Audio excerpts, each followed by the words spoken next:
the Indian national in Yemen. Certainly, we are in touch. We are extending whatever consular assistance we can.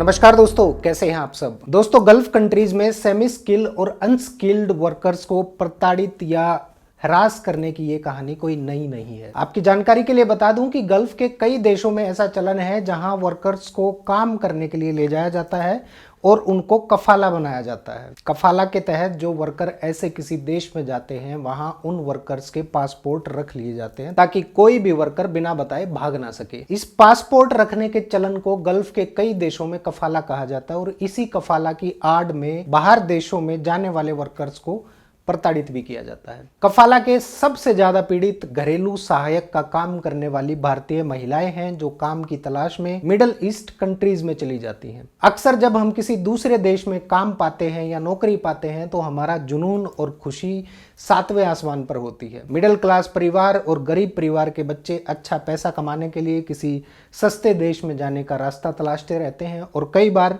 फर्जी agents उनको लूट भी लेते हैं। कुछ लोग दूसरे देशों में जाकर फंस जाते हैं और कुछ लोगों की किस्मत अच्छी होती है कि उनको किसी न किसी तरीके से छुड़वा लिया जाता है। खासकर गल्फ कंट्रीज में ऐसे बहुत सारे केसेस देखने को मिलते हैं। किसी भी देश का रुख करने से पहले हम वहां पर आने वाले जोखिम का अंदाजा लगाना भूल जाते हैं और कुछ अच्छा करने के जुनून को लेकर वहां पहुंच जाते हैं। मुश्किल हालात तब पैदा हो जाते हैं जब वहां पर हमारे कल्चर और हमारी सोच समझ से बिल्कुल उल्टा माहौल देखने को मिलता है। ऐसे में हमारी मदद करने के लिए भी कोई नहीं होता। और ऐसे ही एक केस में भारत देश की बेटी जो कि पेशे से नर्स है, यमन में फंसी हुई है जहां उसको यमन की सरकार ने मृत्यु की सजा सुनाई है बिना उसका पक्ष जाने, लेकिन उसको बचाया जा सकता है। आइए जानते हैं क्या है पूरा मामला। निमिषा प्रिया नाम की एक गरीब परिवार से ताल्लुक रखने वाली लड़की एक बड़े सपने के साथ साल 2008 में केरल से यमन के लिए रवाना होती है और उस समय उसकी उम्र केवल 19 साल थी। निमिषा को यमन की राजधानी सना के एक सरकारी अस्पताल में नर्स का काम मिल जाता है। वो खुशी के मारे हजारों किलोमीटर दूर से केरल में अपनी मां को फोन करके ये खुशखबरी देती है और कहती है कि जल्द ही दुख भरे दिन बीतने वाले हैं क्योंकि वो अब पैसा कमाना शुरू कर चुकी है। 15 साल तक सब कुछ ठीक रहा, लेकिन निमिषा और उसके परिवार के लिए 15 साल बाद ये खुशी का एक सपना एक भयानक सपने में बदल गया। निमिषा अभी युद्धग्रस्त देश यमन में एक स्थानीय व्यक्ति तलाल अब्दो मेहंदी की हत्या के मामले में मौत की सजा का सामना कर रही है। 13 नवंबर को यमन की सुप्रीम जुडिशियल काउंसिल ने निमिषा की सुनवाई की याचिका खारिज कर दी थी। आपकी जानकारी के लिए बता दूं कि यमन में शरिया कानून है और अदालत ने उन्हें आखिरी एक मौका दिया और कहा है कि अगर पीड़ित का परिवार उन्हें माफ कर दे तो वो सजा से बच सकती है। यानी जिसकी हत्या का आरोप निमिषा पर है उस व्यक्ति का परिवार उसे माफ कर दे तो उसकी सजा माफ हो सकती है। अब भारत में निमिषा का परिवार और निमिषा को बचाने के लिए अभियान चलाने वाले लोगों के लिए समय कम पड़ता जा रहा है और सबको ये उम्मीद है कि कोई चमत्कार हो जाए क्योंकि लोग चाह कर भी निमिषा की मदद नहीं कर पा रहे हैं। जैसा कि हम सब जानते हैं कि यमन एक युद्धग्रस्त देश है और ऐसे में वहां की यात्रा करना आसान काम नहीं है। साल 2017 में भारत सरकार ने यमन जाने पर प्रतिबंध लगा दिया था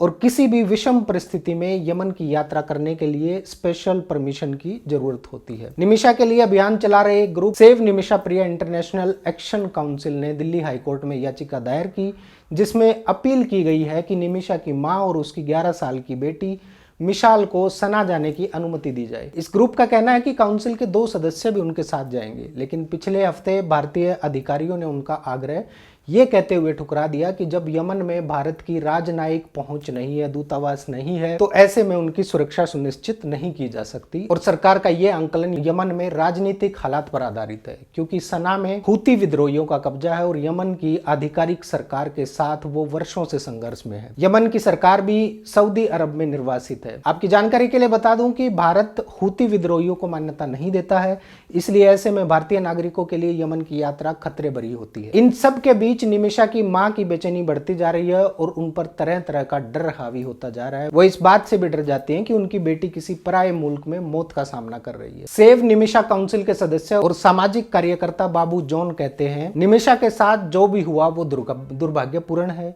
एक अच्छे भविष्य के सपने के साथ निमिषा यमन गई थी और आज वो वहां मौत का सामना कर रही है। उनके साथ ऐसा नहीं होना चाहिए। निमिषा की मां का भी कहना है कि उनकी बेटी पढ़ाई में अच्छी थी और स्थानीय चर्च ने उनकी पढ़ाई में मदद भी की थी और डिप्लोमा कोर्स के लिए पैसे भी दिए थे। लेकिन केरल में उन्हें नर्स की नौकरी नहीं मिली क्योंकि डिप्लोमा करने से पहले उन्होंने अपनी पढ़ाई पूरी नहीं की थी। ऐसे में यमन में नौकरी मिलना उनके लिए गरीबी के चुंगल से निकलने का एक अच्छा मौका था। साल 2011 में निमिषा टॉमी थॉमस से शादी करने के लिए भारत आई थी। उसके बाद वो दोनों यमन चले गए, जहां थॉमस को असिस्टेंट इलेक्ट्रिशियन की नौकरी मिल गई, लेकिन सैलरी बेहद कम थी। दिसंबर 2012 में निमिषा ने एक बेटी को जन्म दिया, जिसके बाद इस दंपत्ति के लिए घर का खर्च चलाना थोड़ा मुश्किल हो गया, जिसके कारण 2014 में थॉमस कोच्चि वापस लौट आए, जहां अब वो टुक टुक चलाते हैं। उधर साल 2014 में निमिषा ने कम वेतन वाली नौकरी छोड़ने का फैसला लिया और एक क्लिनिक खोलने का विचार बनाया। लेकिन यमन के कानून के तहत क्लिनिक खोलने के लिए एक स्थानीय पार्टनर का होना बेहद जरूरी है और इसी जरूरत को पूरा करने के लिए एंट्री होती है तलाल अब्दो मेहंदी नाम के एक शख्स की। तलाल अब्दो एक कपड़े की दुकान चलाता था और उसकी पत्नी ने उस क्लिनिक में बच्ची को जन्म दिया था जहां निमिषा काम करती थी। जनवरी 2015 में निमिषा जब भारत आई तो तलाल अब्दो उसके साथ आया था। निमिषा और उसके पति ने अपने दोस्तों और परिवार से पैसे लेकर करीब 50 लाख रुपए जुटाए और एक महीने बाद निमिषा अपना क्लिनिक खोलने के लिए यमन वापस लौट गई। निमिषा ने पेपर वर्क शुरू कर दिया था ताकि उनके पति और बच्चे भी यमन आ सकें और वो परिवार के साथ रह सके। लेकिन कुदरत को कुछ और ही मंजूर था और इसी बीच यमन में गृह युद्ध शुरू हो गया, जिसके चलते सारी यात्रा जो थी वो सस्पेंड कर दी गई। इसके बाद अगले 2 महीने में भारत ने यमन से अपने करीब 4600 नागरिकों को और 1000 विदेशी नागरिकों को वहां से बाहर निकाला और निमिषा उन लोगों में शामिल थी जो वापस लौटकर नहीं आए। निमिषा के पति थॉमस का कहना था कि हमने वहां इतने पैसे लगाए थे कि वो ये सब छोड़कर वापस नहीं लौट सकी। थॉमस ने फोन पर 14 बेड वाला वो क्लिनिक भी दिखाया और शाइन बोर्ड भी दिखाया जिस पर लिखा था अल अमान मेडिकल क्लिनिक।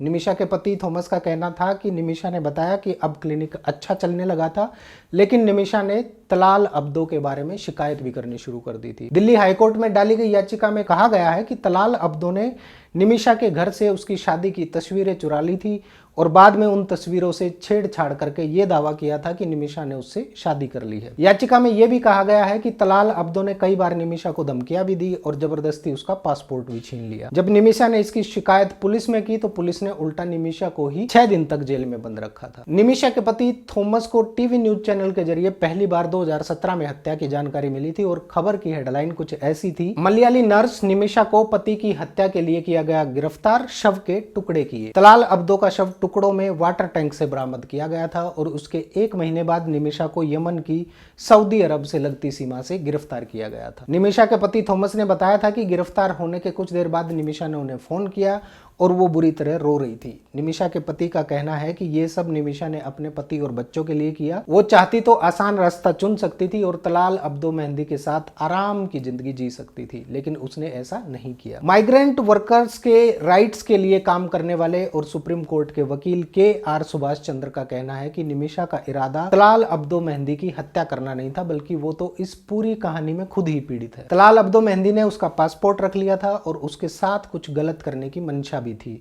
और निमिषा उसके चुंगल से मुक्त होना चाहती थी, जिसके लिए उसने तलाल अब्दो मेहंदी को बेहोश करने की कोशिश की, लेकिन डोज थोड़ा ज्यादा हो गया। वहीं निमिषा को निष्पक्ष कानूनी ट्रायल भी नहीं मिला और अदालत ने एक जूनियर वकील दिया था, लेकिन वो भी निमिषा की मदद नहीं कर सका क्योंकि निमिषा को अरबी नहीं आती और ट्रांसलेटर की कोई सुविधा उसको दी नहीं गई थी। इस मामले को लेकर यमन के अधिकारियों ने कोई टिक्का टिप्पणी नहीं की है। इस पूरे मामले में सिर्फ एक ही ऑप्शन बचा है निमिषा की जान बचाने का, और वो है तलाल अब्दो मेहंदी के परिवार से माफी मांगना और ब्लड मनी देना। ब्लड मनी उस धन को कहा जाता है जो माफी के बदले पीड़ित परिवार को दिया जाता है। बताया जा रहा है कि केरल के एक बड़े बिजनेसमैन ने उसके लिए 1 करोड़ रुपए की राशि देने की बात कही है। बाकी भारत देश की जनता और सरकार अगर कोशिश करे तो निमिषा को बचाने का कुछ रास्ता निकल सकता है। फिलहाल कुल मिलाकर भारत सरकार यमन से बातचीत कर कोई रास्ता निकाल सकती है या फिर स्पेशल डेलीगेशन भेजकर तलाल अब्दो के परिवार से माफी मांगी जा सकती है और पूरे देश से थोड़ा थोड़ा पैसा डोनेशन के तौर पर इकट्ठा करके तलाल अब्दो के परिवार को दिया जा सकता है। इसके अलावा जो और भारतीय यमन में रहते हैं वो भी निमिषा की मदद कर सकते हैं और तलाल अब्दो के परिवार को माफी के लिए मनाया जा सकता है। वैसे ऐसी परिस्थितियों में किसी इस्लामिक देश से सहयोग की उम्मीद कम ही है, लेकिन सरकार एक फेयर लीगल ट्रायल के लिए बात तो कर ही सकती है, अन्यथा क्या फायदा विदेश में विश्व गुरु का डंका बजवाने का। नमस्कार।